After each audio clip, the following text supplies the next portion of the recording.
जी हाँ, दोस्तों आज की इस वीडियो के माध्यम से बात करेंगे एमपीटास scholarship second year, third year, fourth year renewal form के बारे में कि हमें किस तरह से अपना जो सेकंड ईयर का और थर्ड ईयर का या हमारा फोर्थ ईयर का जो रिन्यूअल फॉर्म होता है, उसे 2025-26 में कैसे भरना है। जो कि हम इस फॉर्म को कब भरते हैं, जब हमें अपनी पोस्ट मैट्रिक स्कॉलरशिप का लाभ लेना होता है।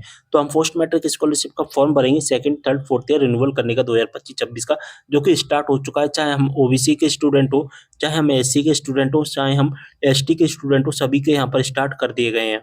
तो सबसे पहले हमें इसकी ऑफिशियल वेबसाइट जिसका नाम है एमपीटास, इस वेबसाइट पर आना है। इस वेबसाइट का डायरेक्ट लिंक डिस्क्रिप्शन बॉक्स में आपको मिल जाएगा। इस वेबसाइट पर आने के बाद में आपको क्या करना है दोस्तों, आपकी जो आईडी है वो आईडी डाल देना, ठीक है यहाँ पर, और आपका जो पासवर्ड है वो पासवर्ड डाल देना। यहाँ पर जो कैप्चा कोड दिख रहा है इसी को यहाँ पर फिल कर देना है और यहाँ से आपको लॉगिन कर देना है, ठीक है।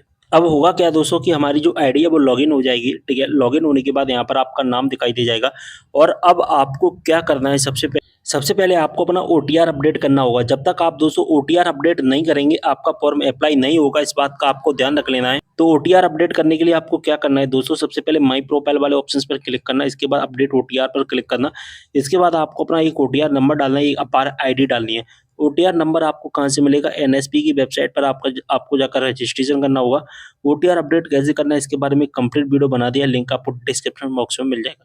अपार आईडी आपको ये डिजी लॉकर से मिलेगी, तो डिजी लॉकर पर जाकर के आपको अपना रजिस्ट्रेशन कर लेना है, ठीक है। वहाँ पर आपको आप एबीसी आईडी भी मिल जाएगी और इसके बाद यहाँ से सर्च करना है, यहाँ पर रजिस्टर का ऑप्शन आएगा, रजिस्टर कर लेना और आपका जो रजिस्ट्रेशन है कंप्लीट हो जाएगा। अपडेट ओटीआर वाला ऑप्शन है जो कि कंप्लीट सक्सेसफुली हो जाएगा, ठीक है।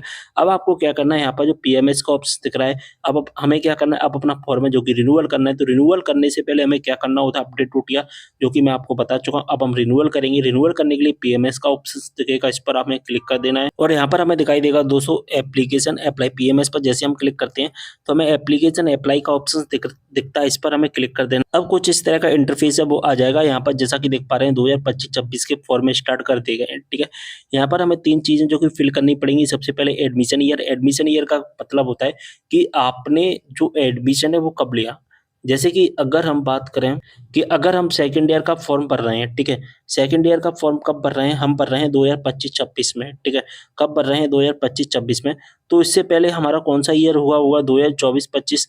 तो 2024-25 में हम फर्स्ट ईयर में होंगे। तो इसके अकॉर्डिंग हमने एडमिशन कब लिया, हमने 2024-25 में लिया, तो इसलिए हम 2024-25 सेलेक्ट करेंगे अगर हम सेकंड ईयर का फॉर्म अप्लाई करते हैं तो, ठीक है। अगर हम बात करें हम थर्ड ईयर की, तो हम प्रेजेंट में 2025-26 का फॉर्म अप्लाई कर रहे हैं, ठीक है। तो 2025-26 में हम किस ईयर में हुए, थर्ड ईयर में। इससे पहले हमारा कौन सा ईयर होगा, 2024-25 होगा। तो 2024-25 में हम किस ईयर में होंगे, हम होंगे सेकंड ईयर में। और इससे पहले हमारा कौन सा ईयर होगा, 2023-24 होगा। तो इसमें हम किस ईयर में होंगे, फर्स्ट ईयर में। तो इसमें हमें क्या सेलेक्ट करना है, हमें सेलेक्ट करना होगा 2023। अगर आप थर्ड ईयर का फॉर्म अप्लाई कर रहे हैं तो आपको 23-24 सेलेक्ट करना है, ठीक है। अगर आप सेकंड ईयर का फॉर्म अप्लाई कर रहे हैं तो 24-25 सेलेक्ट करना है। अगर आप फोर्थ ईयर का फॉर्म अप्लाई कर रहे हैं तो आपको यहाँ से 2022-23 सेलेक्ट करना है, ठीक है। और कुछ स्टूडेंट जिनके 2021-22 के अप्लाई नहीं हुए फोर्थ ईयर के, तो उनके भी यहाँ से फोर्थ ईयर के फॉर्म में जो कि सबमिट होंगे, ठीक है। तो 2022-23 और 2021-22 है जो कि हमारा फोर्थ ईयर के लिए, 23-24 थर्ड ईयर के लिए, 24-25 हमारा सेकंड ईयर के लिए, ठीक है। बात समझ में आ गई आपको। अब यहाँ से आपको सेलेक्ट करना है अपना क्या सेलेक्ट करना है, एप्लीकेशन टाइप में रिन्यूअल सेलेक्ट करना होगा क्योंकि हम रिन्यूअल फॉर्म भर रहे हैं। अब दोस्तों यहाँ पर 2 ऑप्शंस है जिसमें स्टूडेंट सबसे ज़्यादा डाउट करता है। एक जो फ्रेश ऑप्शंस होता है ना दोस्तों, फ्रेश तो फर्स्ट ईयर के स्टूडेंट के लिए होता है, जो फर्स्ट ईयर में अप्लाई कर रहे होते हैं पहली बार उनके लिए होता है, ठीक है। अब स्टूडेंट जो फंसेगा वो इंटरमीडिएट में फंसेगा या रिन्यूअल में फंसेगा। रिन्यूअल का मतलब होता है जैसे हमने फर्स्ट ईयर का फॉर्म भरा, फर्स्ट ईयर के तुरंत बाद हमने सेकंड ईयर का भरा, सेकंड ईयर के तुरंत बाद हमने थर्ड ईयर का भरा, फर्स्ट सेकंड थर्ड ईयर में हमने बिल्कुल भी गैप नहीं किया है, तो हमें क्या करना है, रिन्यूअल सेलेक्ट करना है। लेकिन हमने फर्स्ट ईयर का फॉर्म भर दिया था, सेकंड ईयर का हम फॉर्म नहीं भर पाए थे, लेकिन अब अगर हम थर्ड ईयर का फॉर्म भरेंगे तो हमें क्या सेलेक्ट करना पड़ेगा, तो हमें इंटरमीडिएट ऑप्शन सेलेक्ट करना पड़ेगा। इस बात का आपको ध्यान रखना है। अगर आपने किसी भी ईयर में गैप किया है तो आपको इंटरमीडिएट ऑप्शन से फिल करना पड़ेगा। अगर आपने गैप नहीं किया है तो फिर आपको रिन्यूअल वाले ऑप्शन से फिल करना पड़ेगा। इस बात का आपको ध्यान रखना है, ठीक है। बात समझ में आ गई होगी अच्छे से। तो हमने यहाँ पर रिन्यूअल ऑप्शन सेलेक्ट कर लिया। अब हम सिलेक्ट करेंगे कि हम वर्तमान में किस ईयर में, हमने 2024-25 सेलेक्ट किया तो इसलिए हम सेकंड ईयर में होंगे।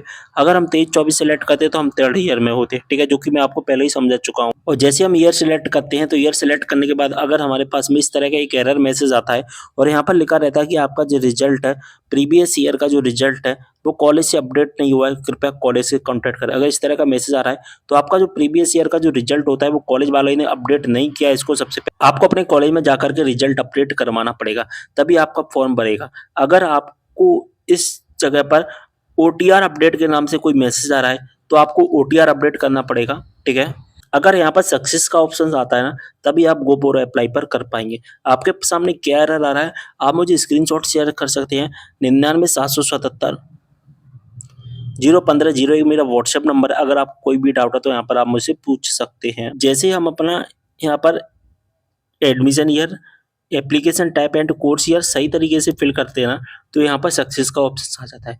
जब तक हमारा सक्सेस का ऑप्शन नहीं आएगा हमें आगे नहीं बढ़ना है, यानी कि हमें अपना फॉर्म फिल नहीं करना है जब तक सक्सेस का ऑप्शन नहीं आता है। इस बात का ध्यान रखना। जैसे ही सक्सेस का ऑप्शन आ जाता है यहाँ पर गो फॉर अप्लाई वाला जो बटन है वो हाईलाइट हो जाएगा और आपको सबमिट करने का जो ऑप्शंस है वो यहाँ पर ओपन कर दिया जाएगा। अब दोस्तों जैसे ही हम अपना फॉर्म ओपन करते हैं गो फॉर अप्लाई वाले ऑप्शन से क्लिक करके, तो इस तरह का इंटरफेस आता है, यानी कि हमारा जो फॉर्म है वो ओपन हो जाता है। यहाँ पर सबसे पहले एक चीज आपको नोटिस कर लेनी है कि जो सबसे नंबर 1 पर ही दिखाई दे रहा है एप्लीकेशन फॉर एकेडमिक ईयर, अगर यहाँ पर 2025-26 से दिखाई दे रहा है तभी आपको अपना फॉर्म भरना है आगे, ठीक है। यहाँ पर एडमिशन ईयर दिख जाएगा, रिन्यूअल और आप किस ईयर में वो दिख जाएगा, आपकी प्रोफाइल डिटेल आपको दिख जाएगी, यहाँ पर इनकम सर्टिफिकेट आपका दिख जाएगा कि आपका इनकम सर्टिफिकेट क्या लगा हुआ है, ठीक है। इसके बाद में एजुकेशनल डिटेल आपको दिख जाएगी, ठीक है। इसके बाद में आपको ये सारी चीजें दिख जाएंगी।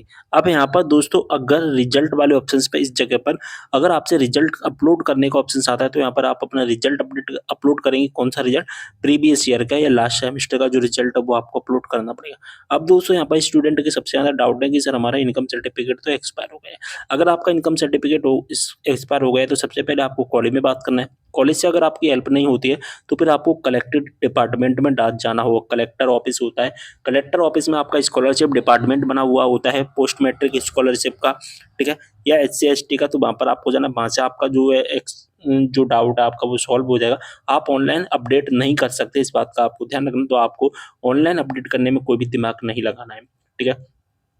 तो जो भी होगा वो या तो कॉलेज से होगा या फिर हमारा कलेक्टर ऑफिस से होगा, वहीं से हो सकता है। और अगर आपका जो इनकम सर्टिफिकेट लगा इससे अगर आप फॉर्म भर भी दोगे तो कोई भी इशू नहीं है, लेकिन आप एक बार कांटेक्ट कर लेना अगर आपका एक्सपायर हो गया है तो, ठीक है।